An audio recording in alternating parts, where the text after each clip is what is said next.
Hello everyone, I am 子涵 大马房产小胖胖. In this clip, I will explain about what is progressive interest.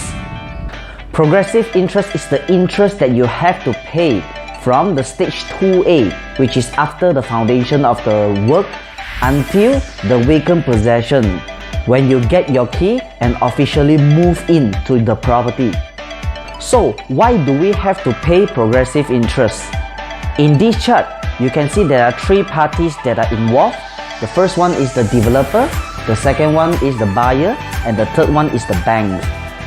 So, the buyer will buy a property from the developer and will go for loan from the bank. And after the buyer pays a 10% down payment, and the remaining 90% will be paid by the bank direct to the developer. However, the bank will not disburse all the 90% balance to the developer one shot. The bank can only release the balance based on the progressive. And in residential title, the progressive will be based on the Schedule H. So when the bank disburses the payment to the developer, and the buyer has to pay the progressive interest to the bank. So according to Schedule H, it actually divided into 5 parts. So the very first stage is we call the SPA stage, and the second stage, which is 2A, the foundation stage. So whichever stage that the developers has completed, the developer will claim from the bank based on this Schedule H, and hence the buyer has to pay the progressive interest. So the progressive interest is actually counted with the annual interest at the daily rest. So let me give you an example. If we look at the price of the property, which is 400,000 with 10% down payment and 90% loan, with annual interest of 4% based on the amount that released to the developer. The calculation goes like this. At stage A, which is the release of the first 10%, which is after the foundation groundwork is completed, 40,000 is the 10% from 400,000 times 4% and divided by 365 days. So once the stage 2A is released, which is the 10%, buyer has to pay 4 ringgit and 38 cents per day. And in terms of a month, which is 30 days, the amount would be 131 ringgit per month. And when the developer reaches stage 2B, the total of release would be the 2A 10% and the 2B 15%. So it will be 25% in total.